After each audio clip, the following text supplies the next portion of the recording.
जगद्गुरुं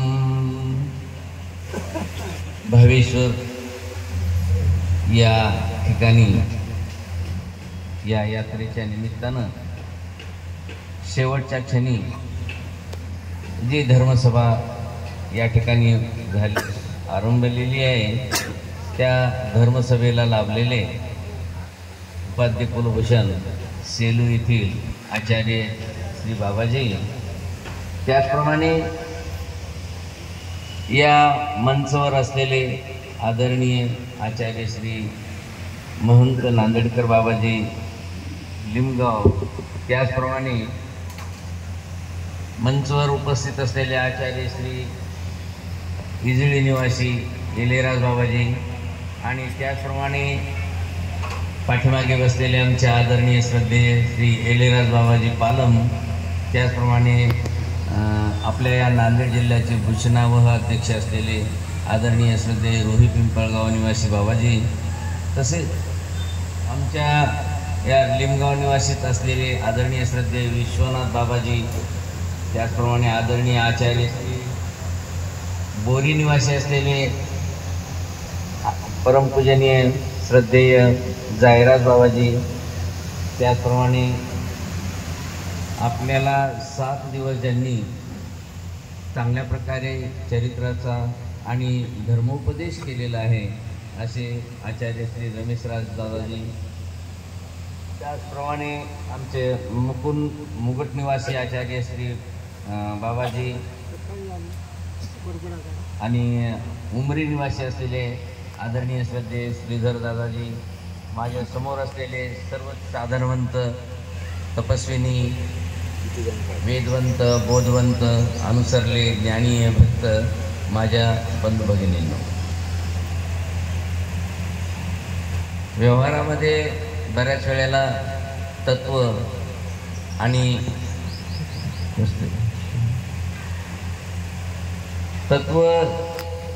व्यवहार ह्या गोष्टीची कधीकधी कमी अधिकपणा माणसाला अनुभवायला मिळतो.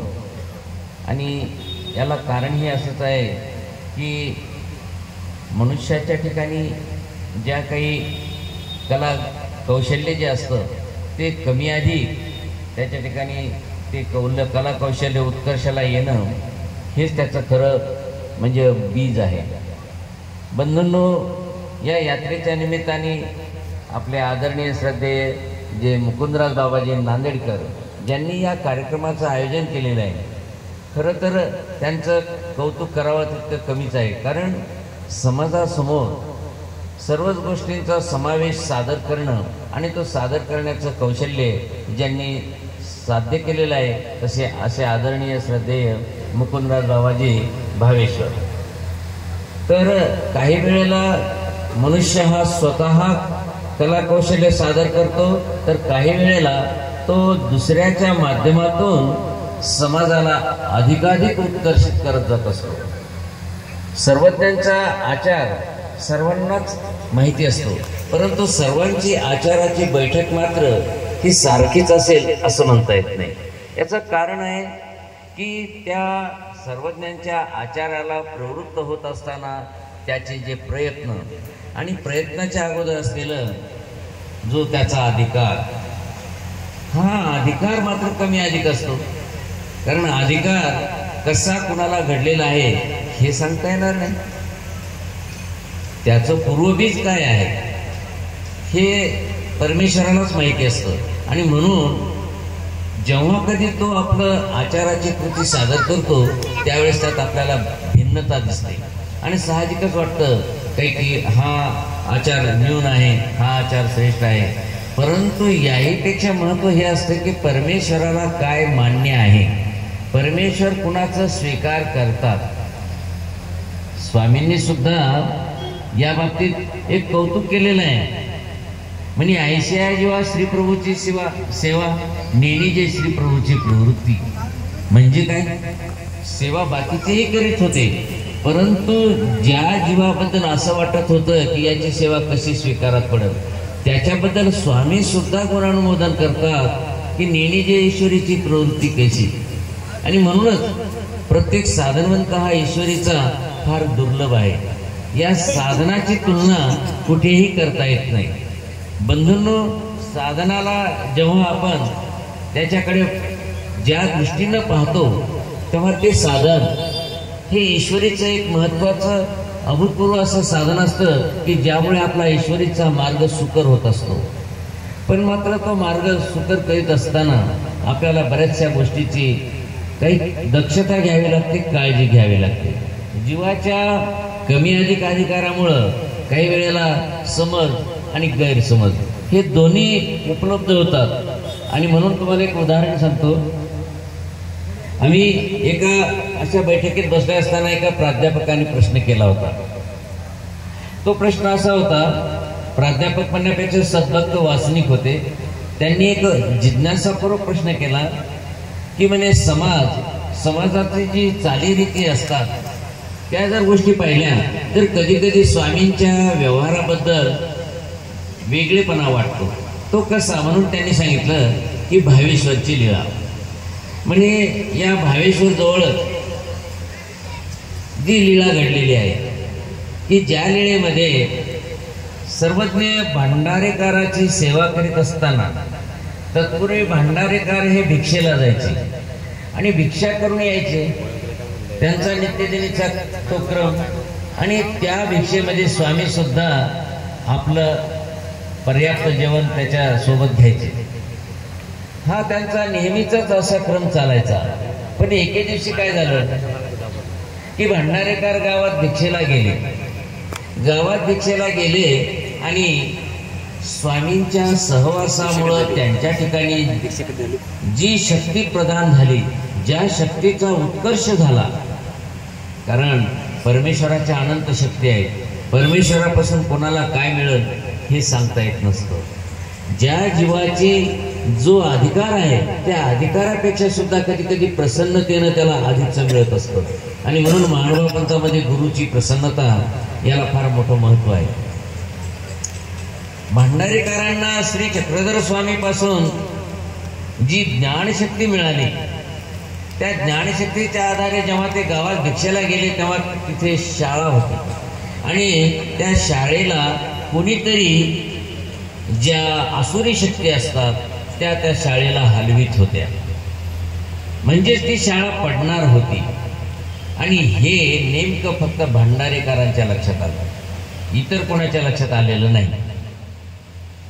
आणि म्हणून भांडारेकरांनी सहजगत्या सांगितलं, मुलांनो बाहेर या, शाळा पडत आहे. मुलं बाहेर आली, शाळा पडली. परंतु शाळा पडल्यानंतर जे पुढं घटना कशी होते की त्या मुलांनी आपल्या आई वडिलांना सांगितल्यामुळं भांडारेकरांना सर्वांनी पाचारण करायला सुरुवात केली की आमच्याकडे या, आमच्याकडे या, आपण ईश्वरीय पुरुष आहात, तुमच्यामुळं आमची मुलं वाचली. आणि म्हणून त्यांचा पूजा पुरस्कार खूप चांगल्या प्रकारे व्हायला लागलेला आहे. बंधूंनो, इथपर्यंत चरित्र हे खूप काही चांगलं वाटतं. परंतु या चरित्राच्या पुढे स्वामींनी जो त्याला शिक्कामोर्तब केलं त्याच्याबद्दल काही गैरसमज होता. कारण स्वामींनी जेव्हा ते भिक्षा मागून आले, तोंडामध्ये विडा होता, फुलहार आणि अशा लवाजम्यानिशी ते आले. स्वामींनी नसुद्या दृष्टीनं त्यांना इशारा केला की काय आहे, काय चाललंय. आणि मग त्यांनी येऊन स्वामींना लीनतापूर्वक दंडवत प्रणाम करून त्यांनी सगळं घडलेलं कथानक सांगितलं. जेव्हा हे कथानक स्वामी ऐकत होते तेव्हा ते सांगत होते इथपर्यंत की शाळा पडली, मुलांना वाचविलं आणि त्याच्या पुढे सांगत होते की माझा घरोघरी पूजा पुरस्कार झाला. आता पुढचा प्रतिक्रिया काय देतो आणि कोण्या मुद्द्यावर देतो हे महत्वाचं असतं. कारण कधी कधी मनुष्य एक गोष्ट एखाद्या मुद्द्याला अनुलक्षून बोलत असताना तोच मुद्दा जर कधी दुसऱ्या मुद्द्याला स्पर्श केला तर त्याचा वेगळाच अर्थ होत असतो. आणि नेमकं तेच झालं की स्वामी म्हणतात, भट्टू तुम्ही हेच चांगलं केलं, तुम्हाला हेच हवं आहे का? आणि जर तुम्हाला हेच हवं असेल तर आम्ही मिळणार नाही. पहा, म्हणजे तुम्हाला मान मान्यता पूजा पुरस्कार हवा आहे का? आणि जर तेच हवं असेल किंवा तुम्हाला जे आमच्यापासून झालं ज्यामुळे तुम्ही चमत्कार दाखवू शकता तोच जर तुम्हाला हवा असेल तर आम्ही मिळणार नाही. तात्काळ भांडारेकरांनी क्षमा मागितली. जी मज हे न होवे, आणि त्यांनी त्या गोष्टीचा त्याग केला. बंधूंनो, या ठिकाणी ज्या सद्भक्तांनी मला प्रश्न विचारला त्यावेळेस त्यांनी असं म्हटलं की त्यांनी मुलांना वाचवलं, हे चांगलं कृत्य केलं. आणि मग चांगलं कृत्य असताना सुद्धा स्वामींनी असं का म्हटलं की हे तुम्ही चांगलं केलं नाही? पहा कसं त्या लीळेतून वेगळा अर्थ काढला चालला. मग ही माणसाची जी वृत्ती असते, कारण सर्वज्ञ लीळा करीत होते, पण त्या लीळेचा संकेत फक्त ज्ञानीपुरुष किंवा ईश्वरीचा साधनवंत तोच समजू शकतो. सहसा नामधारक वेदवंत वासनिकाला कधी कधी याच्याबद्दल वेगळा विचार येऊ शकतो, आमच्या साधनवंताला नाही येणार. आणि हेच वैशिष्ट्य आहे याच्यामध्ये. खरं काय, ते मुलांना वाचवलं हे काही वाईट केलं का? आणि असं जर कराल तर आम्ही होणार नाही असं म्हटले का? हा गैरसमज आहे. स्वामी जे बोलत होते की त्यांचा जो पूजा पुरस्कार त्यांनी पान खाऊन आले त्याच वेळेस त्यांनी त्याला विचारलं होतं हे काय आहे. काय विचारलं होतं? तुमच्या पूजा पुरस्काराबद्दल विचारलं होतं. तुम्ही काय केलं मागचं ते त्याच्याबद्दल स्वामी बोलत नाही. आणि म्हणतात की तुम्हाला हे हवं आहे का? म्हणजे समाजामध्ये कीर्ती किंवा ईशनत्रे ते जावे जे या वचनामध्ये सांगितलेल्या 3 इच्छा आहेत त्या तुम्हाला हव्या आहेत का? लोकेशना, वित्तेशना आणि कामेशना, त्या तुम्हाला अपेक्षित आहेत का? त्याच क्षणी त्यांना तो उमट झाला की आपण कुठेतरी रस्ता चुकलो. आणि ज्या आनंदाने मी गोसावी यांना सांगायला लागलो की मी असं काम केलं आणि म्हणून मला असं झालं, म्हणजे मला जो पूजा पुरस्कार मिळाला त्याचा जो मला आनंद होत आहे त्याचं गोसावी यांनी काय केलं? खंडन केलेलं आहे. त्या मुलांना वाचवा की न वाचवा तो संदर्भ इथं स्वामींच्या दृष्टीसमोर नाही. कारण सर्वज्ञ स्वतः म्हणतात तुम्ही चतुर्विधा भूतग्रामाला अभय दिलं पाहिजे. किंवा श्वानाला साधं धोंडा मारला औसानं तर स्वामी डोक्याला हात लावतात. जे सर्वज्ञ दयाळू मयाळू आहे ते त्या मुलांच्या होणाऱ्या घटनेबद्दल विरोधात कसं बोलू शकतील?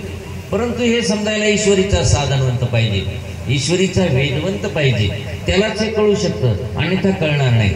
आणि अज्ञान जीवाला तर नेमकं तेच उलट प्रकार होत असतो. आता हल्ली मोबाईलमध्ये बरेच वाद विवाद यायला लागलेले. याचं कारण हेच आहे की जेव्हा आम्ही अन्य ग्रंथाची सांगड या ब्रह्मविद्येमध्ये घालतो आणि खालीवर करतो आणि मग त्यावेळेस पुढचा ऐकणारा गोंधळात पडतो, समजणाऱ्याला काय म्हणाले ते समजत नाही आणि काय प्रतिपादन करत आहे हे बी समजत नाही. म्हणून खऱ्या साधनवंताने एक गोष्ट लक्षात घ्यायला पाहिजे की ज्याच्यामध्ये अन्यशास्त्राचं घुसळून चाललेलं आहे त्याच्यापासून दूर राहावं, नाही तर तुमचे मती भ्रष्ट व्हायला काहीच वेळ लागणार नाही. ज्या वेळेस तुम्हाला अन्यशास्त्राच्या किंवा आता उदाहरण सांगायचं, मोबाईल सगळीकडेच आहे, गरुड पुराण काय काय याच्यामध्ये जे कर्मकांड सांगितलेलं आहे या कर्मकांडाला जेव्हा प्राधान्य दिलं जातं आणि त्याची याचं घुसळण केलं जातं त्यावेळेस जी अज्ञान आहेत, नवीन पिढी आहे, त्या पिढीला तुम्ही एक प्रकारे काय करत आहात? दिशाहीन करत आहात. असं न व्हायला पाहिजे. म्हणून येथीचा नामधारक, येथीचा वासनिक, येथीचा साधनवंत त्याच्या मुखातून तुम्ही ऐकत जा. जर कधी गृहस्थ अवस्थेत असलेला वेदवंत नामधारक जर कधी अशी घुसळण करत असेल तर तो नामधारक नाही, तर तो एक प्रकारे मिश्रीकरण झालेला असतो आणि म्हणून त्याच्या मुखातून काही अशा गोष्टी निघत असतात. आणि म्हणून त्याच्यापासून साधनवंतांनी सावध राहिलं पाहिजे. कारण जो आपण एवढा खटाटोप करतो, ज्या आज मुकुंदराज बाबांनी एवढा खटाटोप करून तुमच्यापर्यंत जे कीर्तनाच्या माध्यमातून लीळा ऐकवल्या की ज्या लीळेंनी तुमचं अंतःकरण पाझरलं आणि त्याचप्रमाणे सगळ्यांना जो वेद निर्माण झाला. परंतु तुम्हाला माहिती आहे दुधाला फक्त मिठाचाच खडा अपेक्षित असतो, तसा तुमच्या या वेदाला असे काही शिकलेले ज्यांना आपण म्हणतो समाजामध्ये पदवीधर, मोठे डॉक्टर, इंजिनियर आणि असे काही जे विपरीत वेदाचे असतात आणि ते त्यामध्ये काहीतरी असं मीठ टाकून जी नवीन येणारी पिढी आहे त्याला दिशाहीन करत असतात। आपल्याला त्यांचे दोष घ्यायचे नाही, आपल्याला सावध व्हायचं आहे, कारण धर्माचा उत्कर्ष चोबाजून होत आहे, धर्माची वाढ सगळ्या बाजूने होत आहे, परंतु त्याचप्रमाणे आपल्याला ज्या गोष्टीपासून धर्माला घातक घडत असेल त्याच्यापासून सावध राहणं फार गरजेचं आहे। कधी कधी मनुष्य आवेशाच्या भरात खूप पुढे निघून जातो आणि त्या घातक वस्तूच्या विघातक वस्तूच्या कार्याकडे लक्ष देत नाही आणि त्यामुळे नंतर मग ते कुठेतरी जाऊन काहीतरी स्फोट होत असतो। असं न व्हावं म्हणून यथा योग्य ज्ञान असलं पाहिजे। आपण म्हणतो नाही ज्ञानी न सदृशम पवित्रम य विद्यते, या जगात ज्ञानासारखं पवित्र असं काहीच नाही, पण ज्ञानच माणसाला मातीत बी घालतं। आता असं कसं होणार? कारण भगवान श्रीकृष्ण म्हणतात सुख संगेन बधनाती ज्ञान संगेन चालग। जसं मनुष्य सुखाच्या आसक्तीमुळे बंधनात पडतो तसंच ज्ञानाच्या आसक्तीमुळे मनुष्य बंधनात पडतो। आता या ठिकाणी भगवान श्रीकृष्ण सांगतात त्याच्यासारखं पवित्र असं काहीच नाही आणि 14व्या अध्यायामध्ये म्हणतात की ज्ञान संगेन चालग। नाही, असं का भ्रम होतो निर्माण? तर याला कारण हे असे जे अन्यथा ज्ञानाचे किंवा अन्यथा ज्ञान मिश्रित जे काही लेख विनाकारण मध्ये काहीतरी द्यायचं, आपण खूप मोठे शिकलेलो आहोत, आपल्याला खूप काही कळतं आहे आणि म्हणून जी काही नामधारक लोक आहेत गृहस्थाश्रमातले आहेत ते पण तो उपदेश करायला प्रयत्न करतात आणि हा उपदेश करताना कधी कधी सद्भक्त चांगला हे उपदेश करतात आणि कधी कधी ज्यांचा ईश्वरावरच विश्वास नाही अशी काही शब्द ते त्याच्यामध्ये प्रविष्ट करतात आणि म्हणून आपण या मोहाच्या किंवा त्यांच्या वक्तृत्वाच्या बळी पडू नये।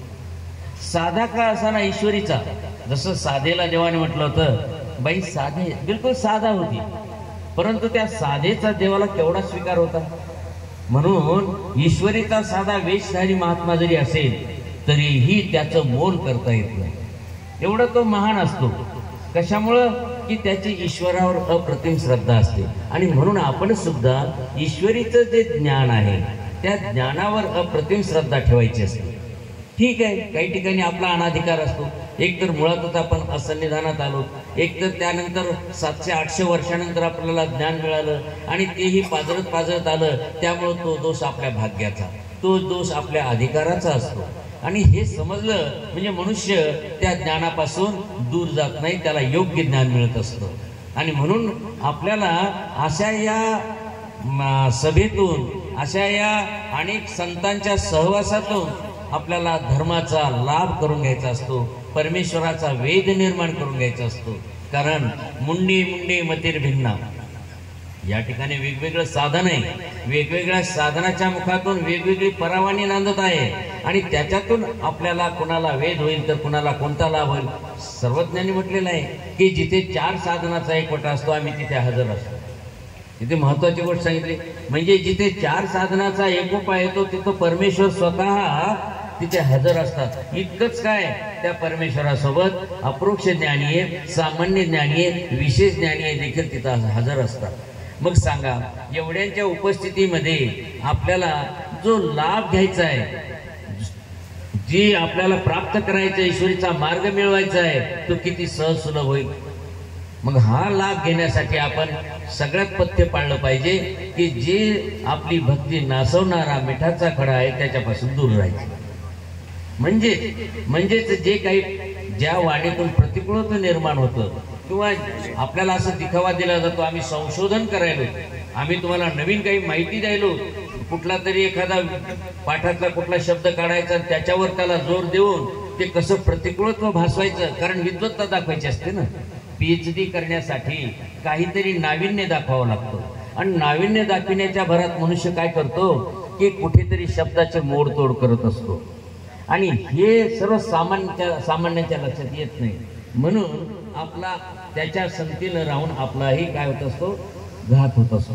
तेव्हा साधनवंताला जेवढी आवडी आहे ती आवडी त्याची थोडी का होईना जरी असली आणि निर्मळ जर श्रद्धा असेल तर निश्चितच परमेश्वर त्याच्या क्रियेचा स्वीकार करतात, नाहीतर औसाची पर।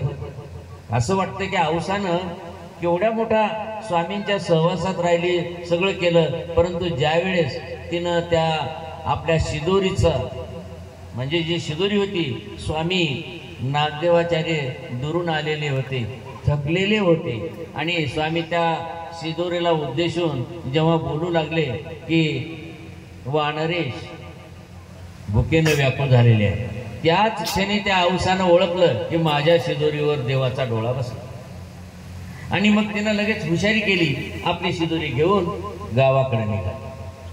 पहा बंधूंनो, जीवाचा प्रसव कसा असतो. जे जीव ईश्वर सन्निधानात गेले त्या जीवाला अशी बुद्धी का यावी असं वाटतं की परमेश्वराच्या वेदामुळे ते वेदून का गेले नाही, त्यांना परमेश्वराचा चांगला मार्ग पुढे का उत्कर्षाला लागला नाही. याच्यापूर्वी त्यांनी असा प्रसव भाजलेला असतो की जो आपण सहजगत्या बोलताना ईश्वरीच्या ज्ञानावर आक्षेप, ईश्वरीच्या साधनाला छेडणं, ईश्वरीच्या साधनाची निंदा करणं, ह्या गोष्टी त्यांनी पूर्वी पेरलेल्या असतात आणि त्या पेरलेल्या असल्यामुळे कर्मधर्मसंयोगाने ईश्वराचं सन्निधान जरी मिळालं तरी तो प्रसव त्या ठिकाणी उभा राहत असतो. आणि नेमकं औसाला ते नडलं. बरं, तिचं तरी इष्ट साध्य झालं का? तिला द्यायची नव्हती शिदोरी, कारण तिचं आणि आचार्यांचं, नागदेवाचार्यांचं म्हणजे भट्टोबासांचं थोडासा कलह झाला होता. मग तर त्यात काय पाहायचं, द्यायचंच नव्हतं. आणि मग तो कलह पाहून तिला वाटलं ही संधी आली मला, आणि म्हणून या संधीचा फायदा काय करतो की ती घ्यायला पाहते. जसं मनुष्य व्यवहारामध्ये कुठेतरी काही बोलण्याचा प्रसंग आला की लगे मनुष्य चटकन एखादी अशी उक्ती किंवा एखादा असा शब्द वापरतो की तो लेकी बोले सुने लागे, म्हणजे बोलायचं असतं एकीकडं आणि दृष्टी असते एकीकडं. अशी काही माणसं त्यांच्याजवळ चातुर्य असते बुद्धीचं, त्याचा ते उपयोग करतात, पण ते हे लक्षात घेत नाहीत. जर कधी ही गोष्ट तिथं लक्षात आली, तो ईश्वरीचा साधनवंत जर दुखावला तर आपली काय गत होईल ही त्याच्या लक्षात येत नाही. कशामुळं? तो जीवाचा अहंकार असतो. आणि म्हणून आपल्याला त्याच्यापासून भ्यावं लागतं. सर्वज्ञांनी या बाबतीत वारंवार सूचना दिली की बाबांनो, जर तुम्हाला या शब्दज्ञानातून तरुण जायचं असेल तर जयाची रजस्तमी न नास्ती तयाशी अपरोक्ष व्हावे याचा संदेश. म्हणजे या शब्दज्ञानामध्ये तुमचा हा जो तिरकसपणा आहे किंवा जो कसं न्यूनता आणायची, कशी चांगलं चढवायचं, काय करायचं, ही जे माणसाचे बारकावे असतात हे सर्वसाधारणांना कळत नसतात, परंतु ते नेमकेपणा जो जिथं असतो त्याला कळत असतो. आणि म्हणून आपल्या विचाराचा, आपल्या जीवमतीचा ईश्वर ज्ञानामध्ये शिरकाव होऊ नये याची काळजी घेतली पाहिजे. हे महान तीर्थस्थान, अशा ठिकाणी आपण आलेला आहात आणि तुम्हाला एवढं महान अमृत पाजलेलं आहे, तर वास्तविक पाहायला गेलं तर इथं तसं काहीच होत नाही. परंतु दक्षता म्हणून, एक इशारा म्हणून की अशा गोष्टी होऊ शकतात, हा एक इशारा मी या मोबाईल मधल्याच गोष्टी वाचून तुमच्या पुढे मांडलेला आहे. कारण या मोबाईलमुळे कुठे काय चाललेलं लवकर कळायला लागलेलं आहे. आणि म्हणून बंधूंनो, जेव्हा एखादा सद्गृहस्थ साधनाबद्दल बोलतो त्यावेळेस आपण त्याचे नीट विचारपूर्वक शहानिशा करायला पाहिजे. नाही तर ईश्वर इच्छा बली अशी आपल्याला नाही कळालं, साधनावरची बुद्धी कायम राहावी म्हणून ईश्वराला प्रार्थना करावी, देवा माझ्या ठिकाणी असं विपरीतत्व येऊ नये. कारण माझा हा प्रसव जर वाढला तर हा प्रसव ईश्वरापर्यंत जाईल. आणि ज्या औसान आपलं, ज्या एकाईसाची गोष्ट, औसा आलं नाव माझ्याकडून आहे ना, हा एकाईसाची गोष्ट होती, बरोबर आहे. बोलता बोलता मनुष्य पात्राचं नाव चुकून जातो, कारण मनुष्य हा चुकीचा पुतळा आहे. एकाईसाची गोष्ट होती, एकाईसाची पोळ्या नाही का, ती सांगता सांगता औसच म्हटलं गेलं. तर जीवमती, ही जीवमती असते. तर एकाईसाच्या पोळ्या होत्या आणि मग ती एकाईसा जायला गेली तर तिनं जे तिला आनंद वाटला की मी त्या नागदेवाला बरोबर नाही होऊ दिली, दीक्षा देऊ दिली नाही, आणि तो भुकेनं तरसलेला होता. स्वामींना तर ऐश्वर्याने त्याची भूक घालूनच टाकली, परंतु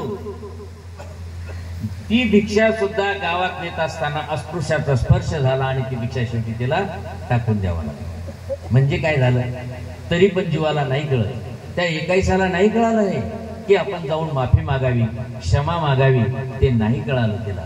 आणि शेवटी स्वामी निघून गेले.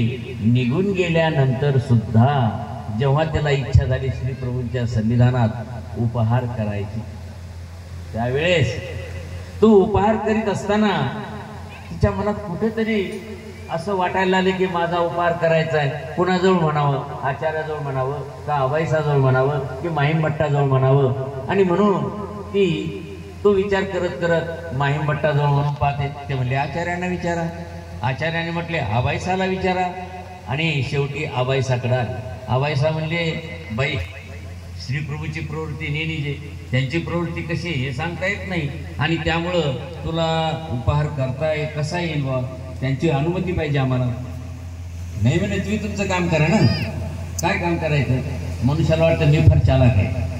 मनुष्याला काय वाटतं मी फार चालाक आहे, देवाला काय कळतंय, इथपर्यंत माणसाची तयारी. तिनं हुशारी केली. श्रीप्रभू बाबा येडीपिशी बोलतो. तिला कळाले नाही श्रीप्रभू बाबा कसे आहेत तर. आणि येडीपिशी होतं. त्यांना काय करणार? अभयसा तू एक काम कर, माझ्या ज्या पोळ्या आहेत ना, तर तू असं कर, त्याच्यामध्ये 2 पोळ्या माझी एक पोळ ठेवत जाय. आणि अशा प्रकारे तिनं आपल्या जे अन्न होतं ते श्रीप्रभूंपुढं पोहोचते करण्याचा प्रयत्न केला. तिला वाटलं मी फार हुशार आहे, मी चतुर आहे, नक्कीच माझं अन्न आता श्रीप्रभूंच्या आरोग्यामध्ये जाईल. परंतु श्रीप्रभू हे नसुदे वेडे कसे नव्हते, ती भाळ होती. ती भाळ होती. एवढे श्रीप्रभू वेडे पिसे नव्हते. ताट आल्याबरोबर त्यांनी आधी आपली कृपादृष्टी टाकली. टाकल्याबरोबर हे राजस तामस अन्न त्यांच्या पुढे तर एरवी सात्विक होत असतंय, परंतु हे प्रसवाचं अन्न मात्र ते सात्विक नाही झालं. एरवी परमेश्वराच्या दृष्टीनं ते त्रिगुणात्मक सगळं निर्गुण होत असतं, परंतु या ठिकाणी मात्र ते अन्न तसंच राहिलं. आणि श्रीप्रभू बाबांनी निवडून त्या पोळ्या काढल्या, वेडीपिशी म्हणता ना.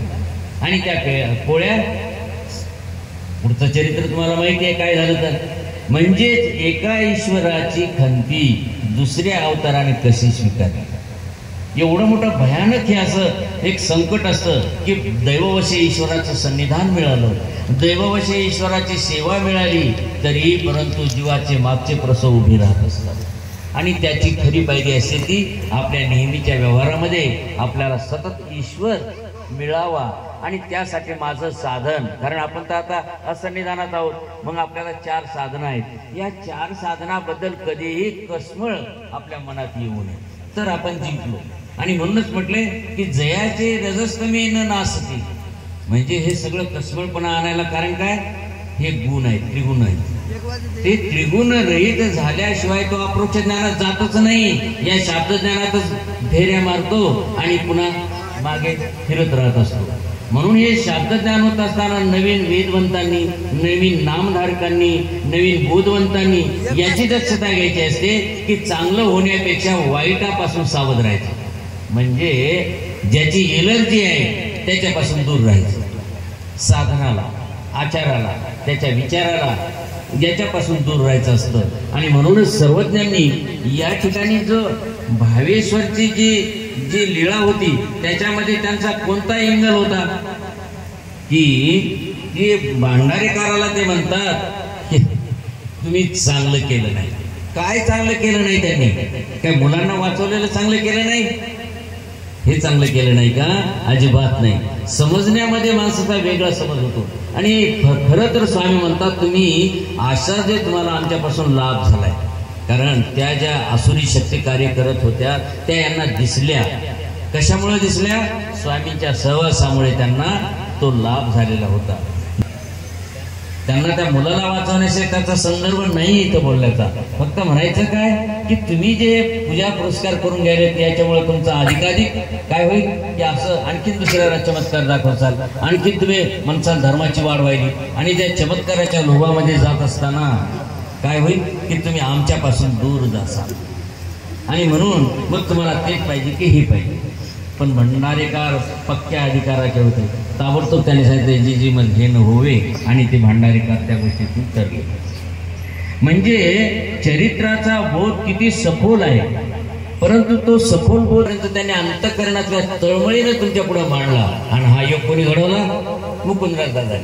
पहा, लक्षात घ्या, कोण कोणाला निमित्त व्हायलाय. निमित्त मानिजे पाहायला गेले तर आमचे मुकुंद बाबी तो साधे गोळे वाटतं, परंतु ते काय जोड जोडायले, ते कोणती जोड जोडायले? त्यांनी अशा साधनाला इथं उपस्थित केलं की ज्याच्यापासून तुमचं अंतःकरण वेधल्या जाईल, ज्याच्यापासून तुम्हाला ईश्वरीचा वेग निर्माण होईल, अशा साधनाला पुढे उभं करून तुमच्या धर्माचा अधिकाधिक वृद्धी कशी होईल ते त्यांनी केलेलं आहे. म्हणून आपल्याला या प्रत्येकाचे एक ना एक दोरा लक्षात घ्यावा लागतो की याला मूळ कोण, हे करणारं कोण, आणि ह्या सगळे कसे धर्माला अधिकाधिक उदरंबाला आणायला लागलेले आहेत. म्हणून ईश्वरीचा साधनाचा अंत कधी कोणीही पाहू नये. ईश्वरीचं साधन कधी कोणाने ईश्वरीला तोसवील, ईश्वराला तोसवील किंवा एखाद्या अधिकरणाला तोसवील हे तर काय आपल्याला सांगता येत नाही. कोणीतरी काहीतरी करून जातो, ती सहज क्रिया असते परंतु ती परमेश्वराच्या स्वीकारात पडते. आणि मी तुम्हाला सांगितलं अगोदर, जिथे चतुर्विध साधनाचा एकवटा असतो तिथे परमेश्वर हजर असतो. आम्हाला वाटतंय की आम्हाला कोण पाहिले, आणि म्हणून आपण अशा ठिकाणी काहीतरी, आता बरेच जण असतात, कोणी हौसे गौसे नवसे, कोणी चप्पलच काढून देते, कोणी कोणाचं काहीतरी तस्करीच करतं. त्यांना वाटतं मला कोणी पाहिलं. अहो, परमेश्वर तुम्हाला पाहत आहे. कोणी जरी नाही पाहिलं ना तर परमेश्वर तुम्हाला पाहत आहे. आणि तो प्रसव जेव्हा वेळ येईल त्यावेळेस तुम्हाला ते अनुभवाला येईल. म्हणून सर्वज्ञांच्या लीळा, आता ह्या लीळा आणि तत्व, मी तुम्हाला अगोदर सांगितलं तत्व आणि व्यवहार. कधी कधी व्यवहारवर जातो, कधी कधी तत्ववर जातो. आमच्या पूर्वजांनी याला सांगड बसविण्यासाठी काही ज्या रूढी परंपरा दिल्या, म्हणजेच की जे आपले 13 अन्याय काढले त्याच्यापासून त्यांनी यांना एका विशिष्ट भागामध्ये ठेवण्याचा प्रयत्न केला, पंथाला नीट जोपासण्याचा प्रयत्न केला. हा त्यांचा उद्देश. पण कधी कधी काय होऊन जातं की याचा बी कधी कधी, कारण आपल्याला स्वतःला सावरायचं आहे, आपल्याला त्याच्याकडे पाहायचं नाही. ज्या गोष्टीमुळं आपल्या लक्षात येत आहे की घाण होत आहे, ती घाण पाहण्यापेक्षा मला माझा देव मिळवायचा आहे, पटकन तोंड फिरून सद्गुण घ्यायला शिकलं पाहिजे. कारण असं म्हटलेलं आहे, पूर्वजांच्या पूर्वज आपले जे होऊन गेले त्यांनी म्हटले की गुण घ्यायचा असेल तर पुढीलाचा घ्यावा, आणि जर दोष घ्यायचा असेल तर स्वतःचा घ्यावा. जीवाजवळ जीव म्हणले सर्व दोषाचा आळच आहे, भरपूर दोष आहे, पण ते पाहताच येत नाहीत ना. जीवाला पाहण्याची प्रवृत्ती झाली पाहिजे. आणि म्हणून चतुर्विध दुःख सांगितलं. चतुर्विध दुःख केल्याने काय होतंय? अहो, आपल्या पापाच्या राशी नसतात. किंचित दुःखे पाप नासे, काय सांगितलेलं आहे. थोडं तरी तुम्ही ईश्वराबरोबर कळकळ करा की मी अज्ञान जीव आहे बाबा, माझ्याकडून कोण्या साधनाचं कधी बोलण्यात हिरकस मन दुखवलं असेल तर निश्चित तो प्रसव ईश्वरापर्यंत जाईल. जेव्हा त्या साधनाला अशी भीती वाटते त्याच वेळेस ईश्वर त्याला क्षमा करतात आणि तो प्रसव तिथंच फोडला जातो. म्हणून मांडवा पंथामध्ये रोज प्रसव मोडण्याची परंपरा घालून दिलेली आहे आमच्या पूर्वजांनी. पहा चालीरीती कशी आहे. रोज अधिकरणापुढे प्रसव मोडणे. कशासाठी? की साना प्रसव असतो तो मोठा होऊ नये. त्या सान्या प्रसवामुळे आपल्याला देव अंतरतो. अहो, संसार तर सगळेच करायले, पशु ढोरे संसार करायले, परंतु या संसारामधून ज्याला दैवाभाग्यानं ईश्वरीचं नाम मिळालं, ज्याला दैवभाग्याने ईश्वरीचा वेद निर्माण झाला, ज्याला चांगल्या साधनाचा सहवास मिळायला लागलेला आहे, त्यांनी त्याच्यापासून लाभ करून घ्यायचा असतो. पण कधी कधी लाभ घेताना आपल्याला हानी बी होते आणि असं वाटतंय की अरे या साधनामुळे मला असं झालं. साधनामुळे नसतंय, तो आपला दुर्भाग्याचा योग असतो. तुम्हाला एक उदाहरण सांगतो. एका सद्ग्रस्ताच्या घरी आमचे कोणीतरी साधू गेले. आता साधूच होते की कोण होते हे मला माहित नाही, परंतु आता वेश घातलेला आणि याचा अनुभव पदयात्रा काढणाऱ्याला चांगल्या प्रकारचा अनुभव येतो की साधू का साधूच्या वेशातला भोंदू, असे हे अनुभव पदयात्रे करूनच चांगले अनुभवाला असतात. त्यांच्याकडे करायला शिकायचं आणि नंतर मग बाकीच्या कुठाने करायचं. असंच एका ठिकाणी काय झालं की कोणीतरी एक साधं नवीन महिला उपदेशी होती, तिचा पती ड्युटीवर गेला आणि ती आंघोळीला बसली. आंघोळीला बसल्यानंतर लगेच महाराज येऊन आले, दंडवत या बाबा बसा म्हणून. आता तुम्हाला माहिती आहे फ्लॅट सिस्टीम कशी असते, छोटे छोटे घरं असतात. तिनं आपले सगळे काही अलंकार काढून देवा पुढे ठेवले होते आणि म्हणे आत्ता येते मी, कारण मी आंघोळीला पाणी ठेवलेलं येतच नाही. ती बिचारी साध्या भोळ्या भावाला निघून गेली आणि झालं काय की ते अलंकार आणि ते बाबाची गेले पसार होऊन. बाबाजी पसार होऊन गेले, परंतु तिच्या पतीनं जो फोन उचलला आणि तब्बल अर्धा तास मला त्यांनी शिव्या दिल्या. आज अर्धा तास तुम्ही महानुभाव लोक हे असंच करता, तुम्ही महानुभाव कसं. माझं ऐकून घ्यायलाच तयार नाही. कोण होता बाबा, काय, अरे सांग तर बाबा. काहीच सांगायला तयार नाही. आज नुसता भडीमार. कारण साहजिक आहे, आज माणसाचा 1 रुपया जर हरवला तर अर्धा तास चाच पडतंय आणि त्याचे सोन्याचे अलंकार गेले. बंधूंनो, मला हे सांगायचं म्हणजे दोष नाही घ्यायचे, लक्षात घ्या. मी फक्त इशारा करायला लागलेला आहे की आपण जेवढे चांगले आहात, अधिकारी जीव आहात, त्यांना तुम्हाला जी भीती आहे, ज्या मिठापासून दुधाला जर भीती असते, ते मी तुम्हाला सावध करत आहे. आणि मग सर्व ऐकून घेतल्यानंतर माझ्याकडे दुसरा इलाजच नव्हता, कारण फोनवर ऐकणं भागच होतं. ऐकून घेतलं आणि नंतर विचारलं बाबाचं नाव काय, माहीत नाही.